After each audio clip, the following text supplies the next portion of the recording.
අයිබෝවන් මට කෙටි පණිවිඩයක් දීමට අවශ්‍යයි මේ වීඩියෝ එක තුලින් ඒ තමයි මේ දවස්වල විශේෂයෙන් මත්ද්‍රව්‍ය නිවාරණය සම්බන්ධයෙන් රටේ විශාල ආందోලනයක් තියෙනවා වැඩ කටයුතු සිද්ධ වෙනවා නමුත් මේකෙදි මගහැරිච්ච යම්කිසි කාරණයක් තියෙනවා අන්නේ කාරණයට අවධානය යොමු කිරීමටයි මට මේ වීඩියෝ එකෙන් අවශ්‍ය වෙලා තියෙන්නේ ඒ තමයි දැන් ඊයේ ජනාධිපතිතුමාගේ ප්‍රධානත්වයෙන් තිබිච්ච රැස්වීමකදීත් මේ මත්ද්‍රව්‍ය ප්‍රවාහනය සම්බන්ධයෙන් මේවා නිවාරණය සම්බන්ධයෙන් විවිධ පාර්ශව තමන්ගේ අදහස් දැක්වුවා ඒ වගේම අද පාර්ලිමේන්තුවේ මන්ත්‍රීවරයෙකුත් මේ මත්ද්‍රව්‍ය ප්‍රවාහනය සම්බන්ධයෙන් තියෙන පැතිකඩක් සම්බන්ධයෙන් යම්කිසි අදහස් දැක්වීමක් කරා.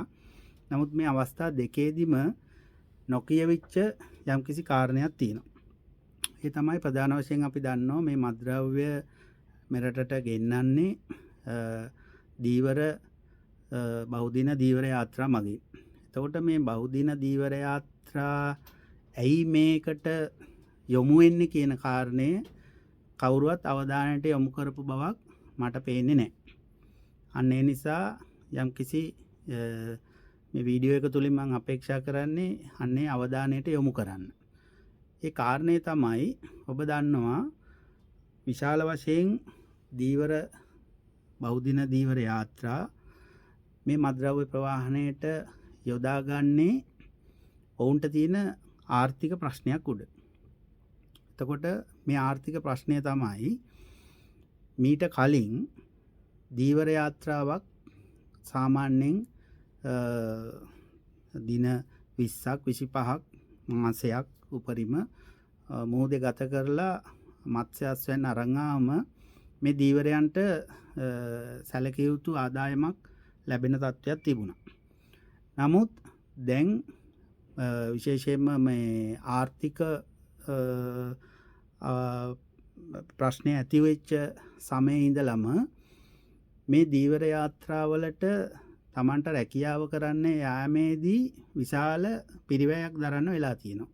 ඇත්ත වශයෙන් කියනවා නම් දැනටත් සාමාන්‍යයෙන් බහුදින දීවර යාත්‍රාවක් මසුන් ඇල්ලීම සඳහා මුහුදට යවනකොට ලක්ෂ 40ක් 45ක් වගේ ප්‍රමාණයක් යාත්‍රා හිමියා වියදම් කරන්න ඕන ඒ අවශ්‍ය බඩු බාහිර ආදිය සපයන්න.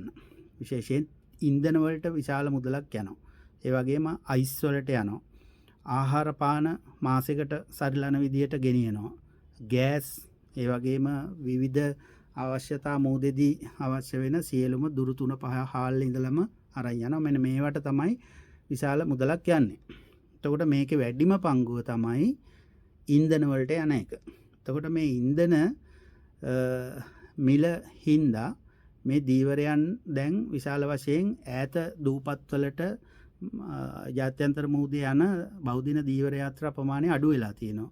ඔබට බලන්න පුළුවන් මේ தත්ත්වය ඇත්තද නැත්තද කියලා වරායවන් වල තියෙන தත්ත්වය බැලුවොත් මසුන් අල්ලන්න දියඹට යන යාත්‍රා ප්‍රමාණයට වැඩිය 7-8 ගුණයක යාත්‍රා ප්‍රමාණයක් නැංගුරන් දාලා තියෙන වරායවල. එතකොට දැන් මේ යන්නේ නැත්තේ මේ තියෙන විශාල ඉන්ධන පිරිවැය සහ මේ බඩු බාහිර ආදිය ගණීමේදී යන වියදම හින්දා. ඉතින් දැන් ඒ වගේ විශාල වියදමක් දරලා මුහුදට ගිහිල්ලා ඔවුන්ට අවශ්‍ය ප්‍රමාණයට මසුන් අහුුනේ නැත්තම් මේ යාත්‍රා හිමියා විශාල පාඩුවක් ලබනවා.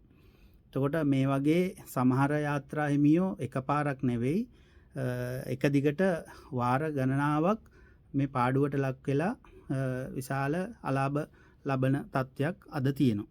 එතකොට මේ යාත්‍රාවක් ගත්තොත් මේ යාත්‍රාව සාමාන්‍යයෙන් අඩි 30-40 යාත්‍රා. එතකොට මේ යාත්‍රාවක තියෙන දැල්ලාම් පාන්න රේඩියෝ සෙට් ඒ වගේම GPS උපකරණ ඒ වගේම යාත්‍රාවේ වටිනකම ගත්තොත් සාමාන්‍ය මේ ගොඩබිම තියෙන Mercedes Benz එකකට වැඩිය වටිනකමක් මේ යාත්‍රාවක තියෙනවා. එතකොට මේ ඔවුන් මේව ගොඩාක් සපයගෙන තියෙන්නේ විශාල වශයෙන් බැංකු ණය වගේ දේවල් අරගෙන තමයි මේක කරන්නේ. එතකොට මේ දිගින් දිගටම උන්ට මේ අලාභය විඳින්න බෑ. එතකොට ඒ නිසා තමයි මේ නැංගුරන් ලාලා තියෙන්නේ. හැබැයි නැංගුරන් දාලා වරායවල් වල තිබුණා කියලා ඔවුන්ගේ බැංකු ණය වාරික අතපසු කරන්න හෝ ඔවුන්ගේ දීවර කාර්මිකයන්ගේ අවශ්‍යතා සම්පූර්ණ නොකර ඉන්න හැකියාවක් යාත්‍රා හිමියන්ට නැහැ. එතකොට මෙන්න මේ தත්ත්වය උඩ යාත්‍රා හිමියන් කැමැත්තෙන් හෝ අකමැත්තෙන් ඔවුන්ට සිද්ධ වෙනවා මේ වගේ මත්ද්‍රව්‍ය ප්‍රවාහනය කරන ජාලයේ ඉල්ලීමක් ආවොත් ඒ සඳහා ඔවුන්ගේ අනුමැතිය දෙන්න. එතකොට මේක සුළුවෙන් තකන්න පුළුවන් තත්ත්වයක් නෙවෙයි.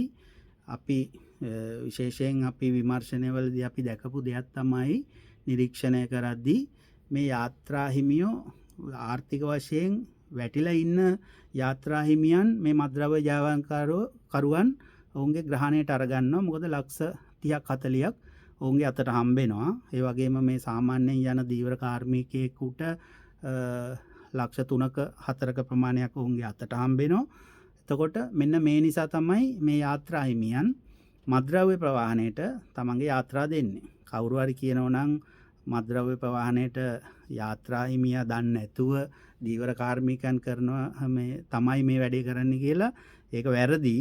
ඇත්ත වශයෙන්ම යාත්‍රා හිමියා නොදැන මේක මේ කරන්න පුළුවන් නම් දශම ගාණක් ආම්බෙන් එහෙම එකක් ඇති. නමුත් ඇත්ත වශයෙන්ම යාත්‍රා හිමියා දැනගෙන තමයි මේක කරන්නේ. එහෙමනම් මගේ යෝජනාව තමයි අපි මේ මත්ද්‍රව්‍ය මැඩලීමට රජය ගෙනියන පොලිස් දෙපාර්තමේන්තුව ගෙනියන නාවික හමුදාව ගෙනියන වැඩපිළිවෙලට අපි ඉතාමත් සතුට පළ කරනවා.